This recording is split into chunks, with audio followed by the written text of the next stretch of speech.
ఒక్కసారి నమస్కారం చేశాడు అంటే అది అవతల వాడి మీద పెనుభారాన్ని మోపడం యథార్థానికి. ఎందుచేత అంటే నేను నా పంచేంద్రియములను అంటే పంచ జ్ఞానేంద్రియములను పంచ కర్మేంద్రియములను తదధిష్టానమైనటువంటి బుద్ధి 11వ దాన్ని 11ంటిని కలిపి మీ పాదముల దగ్గర న్యాసం చేశాను.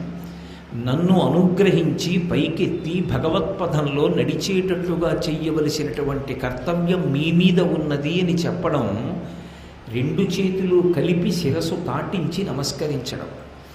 అది నన్ను మీరు పైకెత్తి రక్షించండి అని అడగడానికి నమస్కార ముద్రే పడతాం.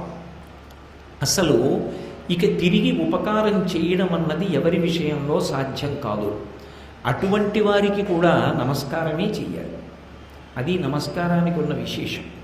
మీరు కృతజ్ఞత ఆవిష్కరించిన, గౌరవాన్ని ఆవిష్కరించిన, నన్ను ఉద్ధరించమని ప్రార్థన నోటితో చెయ్యకుండా భావావిష్కరణ చెయ్యాలి అని అనుకున్నా అసలు అవతల వారికి కృతజ్ఞత చెప్పగలిగినటువంటి స్థితి ఇక నా జీవితంలో కలగదు. ఎందుకంటే వారు నాకు అంతటి ఉపకారం చేసిన మహాపురుషులు.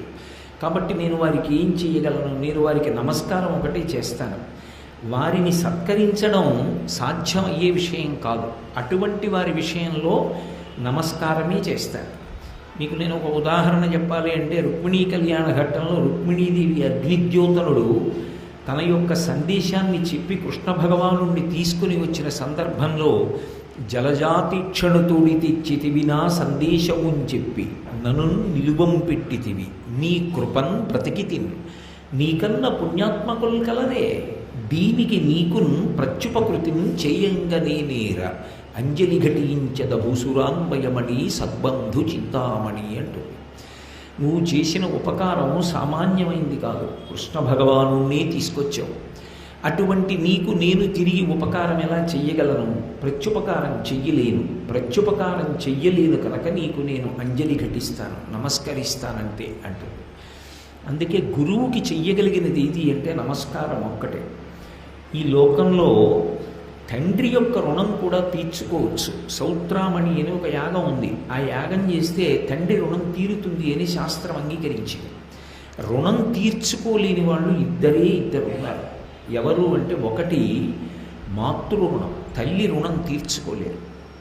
అందుకే సన్యాసాశ్రమ స్వీకారం చేసినటువంటి వాళ్ళు కూడా తల్లిగారు కనపడితే, పూర్వాశ్రమంలో తల్లిగారు కనపడితే మాత్రం లేచి నిలబడి నమస్కారం చేయాలి. ఒకసారి సన్యాసం తీసుకున్న తర్వాత తండ్రి గారు సన్యాసి దర్శనానికి వస్తే తండ్రి కూడా సన్యాసికే నమస్కరిస్తాడు. కామకోటి, శృంగేరి మొదలైనటువంటి పీఠాలకి నియమం ఇప్పటికీ అంతే.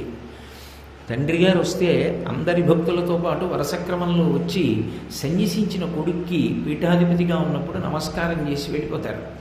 అదే తల్లిగారు వచ్చారనుకోండి, పీఠాధిపతి అయినా సరే లేచి నిలబడి నమస్కారం చేయాలి.